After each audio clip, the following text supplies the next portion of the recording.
Hello YouTubers, my name is Axe Factor, and today I'm trying to contain the laughter because I played a couple of rounds with this skill cannon, the U-100 MK5. This is Battlefield 4 2.0 past full patch where we're at Golmud Railway as the attacker's playing some rush. If I were to ask you, what are your favorite 3 LMGs? 4 or 5? Will this even make it in that list? It's pretty much a meh LMG. Nothing special about this thing. But just like most of the guns of Battlefield 4, you can still do alright with them.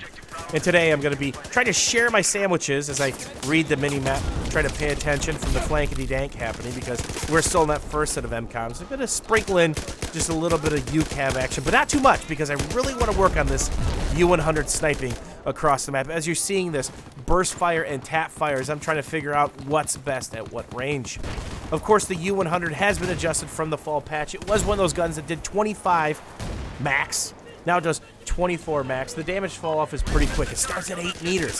That means that they're within 8 meters. It takes more than 2 headshots to kill them because the headshots are going to hit for 48. That leaves you a little short, so you need a body shot. And that right there is me figuring out this thing has a decent muzzle velocity. It's probably the only saving grace of this thing because it has a 650 meters per second muzzle velocity, which is nice when people are trying to parachute in because there's a spawn beacon hiding someplace, or simply you're trying to lead a target at farther ranges. You don't have to lead them as much as it's raining down enemies that are more than likely trying to drop C4 or get behind us because we have multiple tanks. It's one of the things that they balanced yet again, was the amount of tanks that the attackers have on Golmud Railway. And there goes a friendly squad member flying through the sky.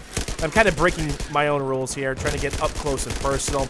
I really had a lot of fun sniping with this thing. As you see me strafing there, I usually don't strafe when I shoot, but if I lose where that body's at, I'm going to strafe to kind of gain that shot back. Or if I think I'm under fire, you're going to see me start strafing. Or if another head pops up, a body pops up on the enemy team, whether they're shooting at me or not, I'm going to make that assumption, and I might strafe trying to finish a shot. As long as I burst fire this thing, it isn't too bad. And there's a stereotypical Counter-Strike crouch shot, except for the massive AK pull down or the 5-bang M4 burst. And there's a little UCAV action, trying to pepper it up a little bit with the sandwich. Whenever I play Golmud Railway, there are 3 options of what I do. I either run up the gut, which is just massive kills and just an absolute shitstorm, or I try to secure the flanks to protect our attackers. If you don't have the flanks, you give them the flanks. It's a lot like playing lockers or playing Metro. If you don't fill all 3 lanes, very simplistic maps, the enemy team's going to blow one up and absolutely make you pay. Back rages for days, you're going to get squad wipes, lose your position, and you're going to be cussing, kicking, and screaming as you have to start over from your spawn point. And I hear the crack of that rifle, and I know I'm in some trouble, so I'm trying not to extend that peak. And that's the thing that's also changed with Battlefield 4 with these time to kills at close range. It makes for a longer peak. Another reason why not to strafe, because whenever you strafe, your guns simply aren't that accurate. Even when you're burst firing or tap firing properly, much like I am right now, I'm still exposed longer. Well, what's that asking for? That's a welcome sign hanging from your dome piece that says, please shoot here, Bolt Action Pro in the back of the map. That's all it takes, is that split second longer for them to hone in on your little noggin and basically make you pay. And here's going to be another spot where I use the incendiary and the C4 as I'm trying to read my mini-map. And I'm going to make the assumption he's not going to climb the rock. He's going to keep running forward because know the surface, and then you can play the surface. It's just common sense sometimes where people go. And here's a little head glitch action. The third-person head flinch has been removed, allowing you to easily make shots like that no matter what weapon you have.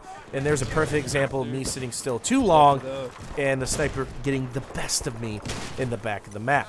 The U-100 can compete up close, but if you're late to the party, it's not going to bail you out. If you're getting leg shots with reduced damage, or you're not getting those headshots, you're really going to be hurt. If you got a steady hand, you could really do well with this weapon at any range. And there you see me strafing to kind of keep that angle before he got behind the container, and no dice. I simply missed too many shots, whether because I missed my lead, or simply the strafe was making me too inaccurate. And there you see the incendiary getting a single hit marker. That means there are more bad guys here, and I bit off more than I can chew. Dead man walking. And there you see the power of the U-100. You don't have to burst fire this at these ranges. You can kind of mag dump it. You can get 5 or 6 or 7 bullets out, and this is where I need a burst fire. I've already got a couple into them, but I simply can't get that more than likely last shot needed to finish them off. The good news on CTE is those hit indicators, you can change the size, and you can now change the opacity of them. And rumor has it that a Bad Company 2-ish head clink sound. Remember when you used to headshot somebody, you'd hear their helmet go tink tink? Or if you had the VSS, it'd go tink tink tink, that perfect headshot across the map. That may be coming back. That's not a world sound. That's only a sound that you hear in your ears. Hope you guys enjoyed some U-100 sniping on Golmud Railway Rush.